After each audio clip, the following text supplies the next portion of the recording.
एक आदमी आया मेरे पास, कहे गुरुजी मेरा मन बहुत भटकता है। ध्यान दो आप लोग, आपकी कहानी है ये, सब लोग ध्यान दो इधर। एक आदमी आया मेरे पास, कहे गुरुजी मेरा मन बहुत भटकता है। हमने कहा कहाँ भटकता है?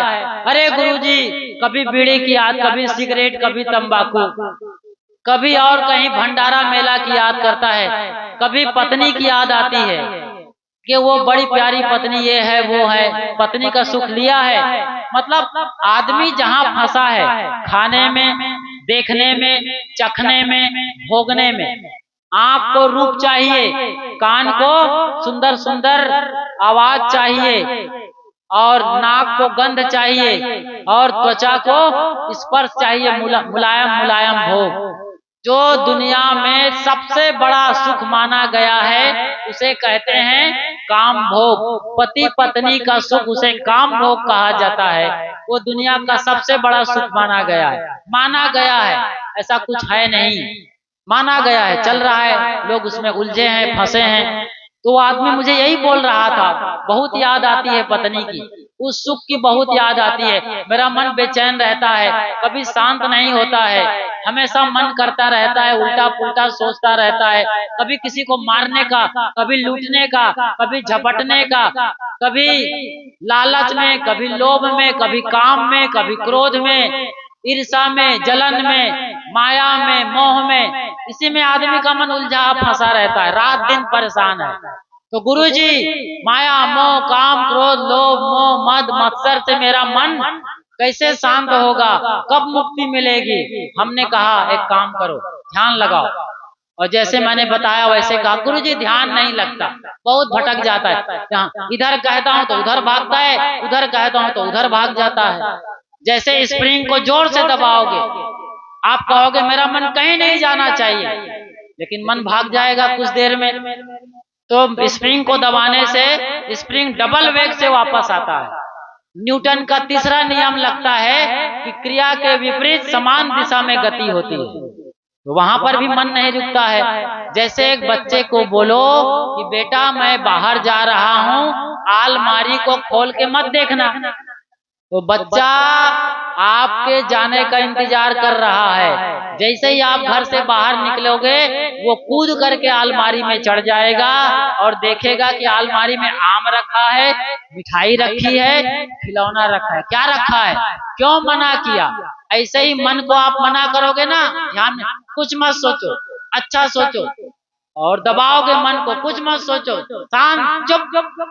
मन मानने वाला नहीं है। मन एक बच्चे की तरीके से है, वो बार बार जितना कहोगे मना करोगे, निषेध निमंत्रण बन जाएगा, बार बार दौड़ेगा भागेगा। अब क्या करोगे? आपका मन बार बार भाग जाए, कान खोल के सुनो इधर, आपका मन बार बार भागता है ना विषय भोगों में, खाने में, पीने में, देखने में, चखने में। तो एक काम करो, एक आदमी आया मेरे पास, कहे गुरुजी जलेबी खाने का मन बहुत करता है। अच्छा, जलेबी खाने का मन करता है, दिन भर जलेबी की याद, मेरे मन में जलेबी, तन में जलेबी, जहाँ देखो जलेबी जलेबी जलेबी।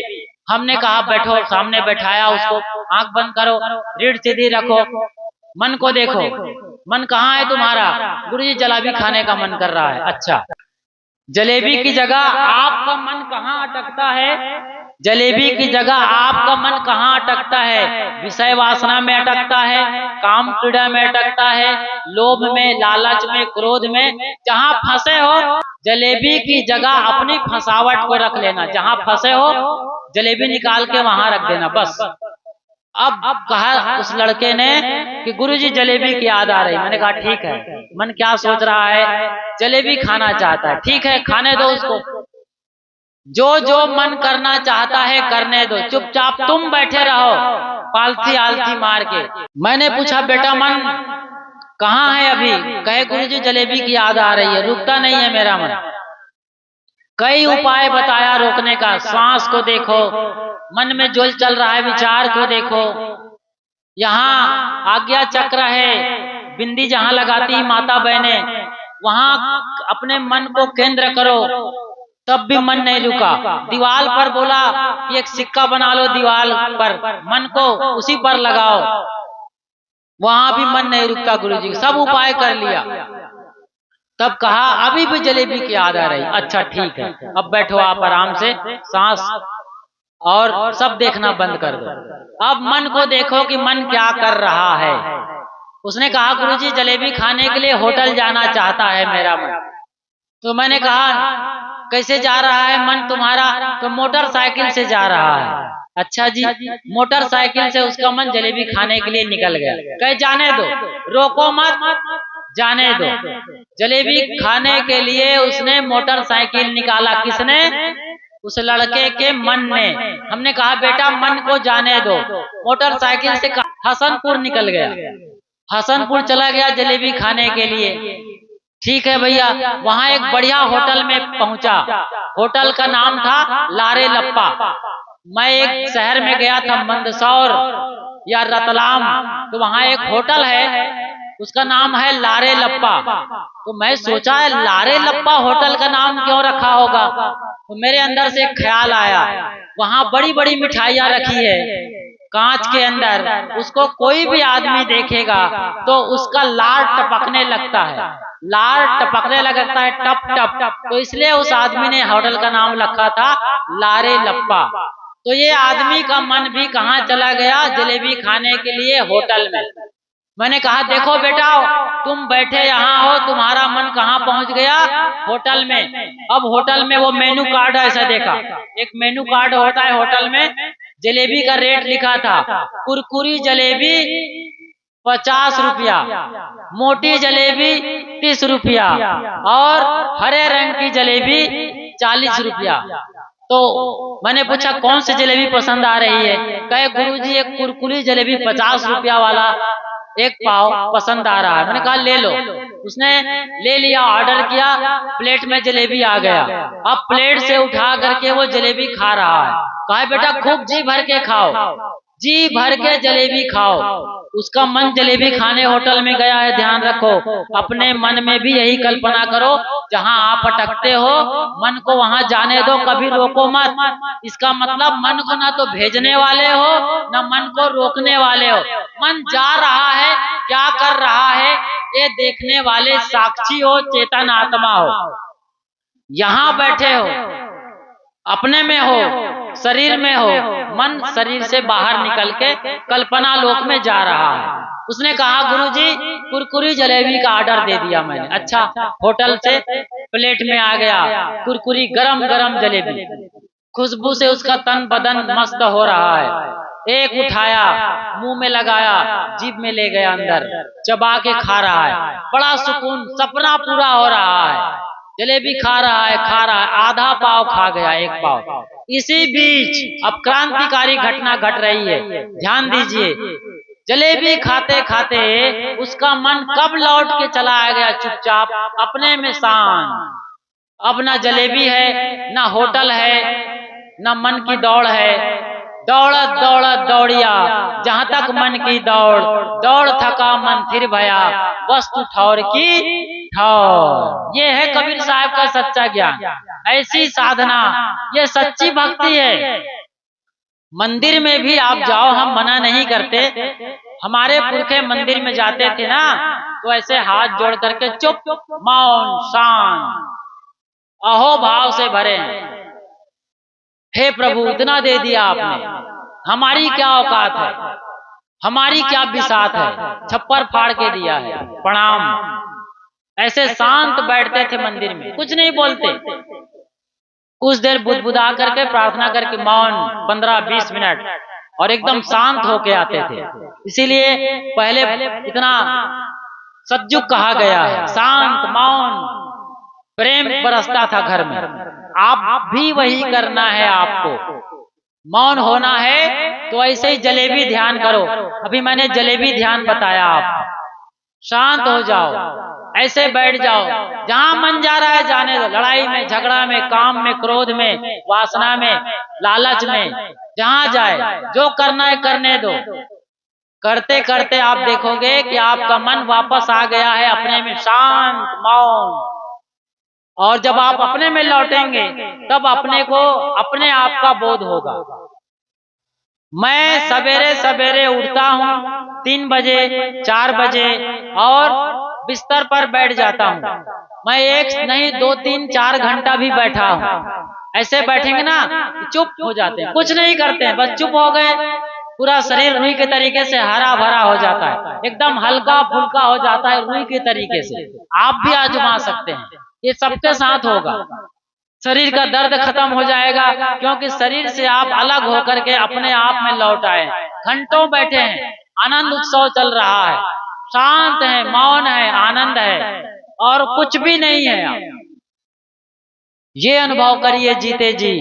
यही है आंख न रूंदो, कान न मूंदो, खुले नैन हंस हंस पहचानो। कबीर साहब ने भी कहा है, संतों साहस समाधि भली भी कहा है।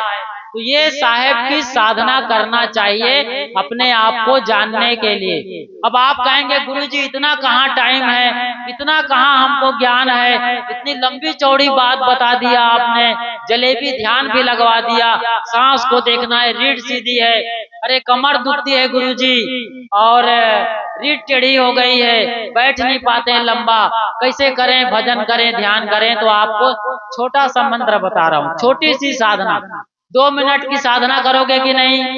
इधर देखो सब लोग, बोलिए सदगुरु कबीर साहब की 2 मिनट। जब आप थक जाओ, कोई काम करने का मन ना हो, चाहे खेत में रहो, चाहे बिस्तर में रहो, कहीं भी हो, कहीं भी गाड़ी चलाते थक गए, गाड़ी रोको, पेड़ के छांव में आ जाओ, ठीक कैसे पेड़ से बैठ जाओ। रसोई करते करते थक गए, बर्तन मांजते, बिस्तर पर पलट जाओ, सोफा पर धंस जाओ और कुछ मत करो। जैसे लंबा पैर है लंबा पैर रखो, लेटना है लेट जाओ, पलथी मारना है पलथी मारो, हाथ कहीं भी रख लो, कैसे भी रख लो, कैसे भी बैठ लो, जमीन पर, गद्दे पर, रजाई पर और बिस्तर पर, और चुपचाप बैठ करके कुछ मत करो। ये 2 मिनट करो, ऐसा सबको करना चाहिए ये काम। कोई बीमारी होगी तो बीमारी भी खत्म हो गई आपकी। कुछ मत करो, चुप, अपने मन को बोलो चुप हो जाओ, चुप, शांत, न कुछ सोचो, न कुछ विचारो, न कल्पना करो, न सपना देखो। 2 मिनट में कह रहा हूँ, 2 सेकंड भी आप चुपचाप बैठ जाओगे ना, तो 2 मिनट में आपका परमात्मा का बोध हो जाएगा। परमात्मा कहीं बाहर नहीं है, अपने भीतर ही समाया हुआ है। मोको कहाँ ढूंढे रे बंदे, मैं तो तेरे पास में, ना काशी ना काबा कैलाश में, और ना छुरी ना गंडास में। वो कहीं बाहर थोड़ी है। अपना याद करो, बस आप अपने हाजिर हुजूर हो। ऐसा करो, अभी चीन में वहां के जो कर्मचारी है उसको झपकी टाइम दिया जाता है, झपकी। कर्मचारी थक जाते हैं 8 घंटा 10 घंटा, तो 2 मिनट के लिए झपकी टाइम है। उसको कहते हैं काम धाम, रजिस्टर, पेन, कॉपी, कंप्यूटर सब साइड लगा के रखो और अपने व्हील चेयर पर लंबा पसर जाओ और झपकी ले लो। ऐसे ऐसे झपकी आती है कि नहीं? कुछ सेकंड की झपकी आती है, कुछ घुमाओ जी, लोगों को दिखाओ बराबर। इतने लोग बैठे सुन रहे हैं, किसी को झपकी आ रही देखो तो जरा। तो झपकी टाइम लिया जाता है। झपकी में क्या होता है, लंबा पसर जाता है आदमी। आपको भी झपकी आई होगी कई बार, सबको अनुभव है।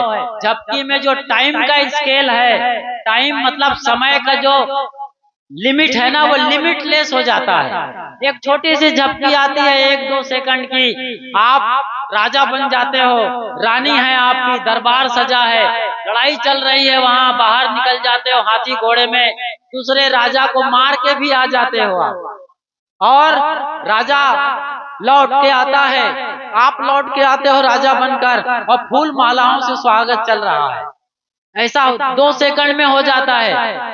मतलब पैदा भी हुए, पढ़ाई लिखाई किए, राजा बन गए, दूसरे राजा को मार करके फूल माला हो रहा है। जय हो राजा महाराज की, जय हो दरबार की। वाह, एक से एक बढ़ करके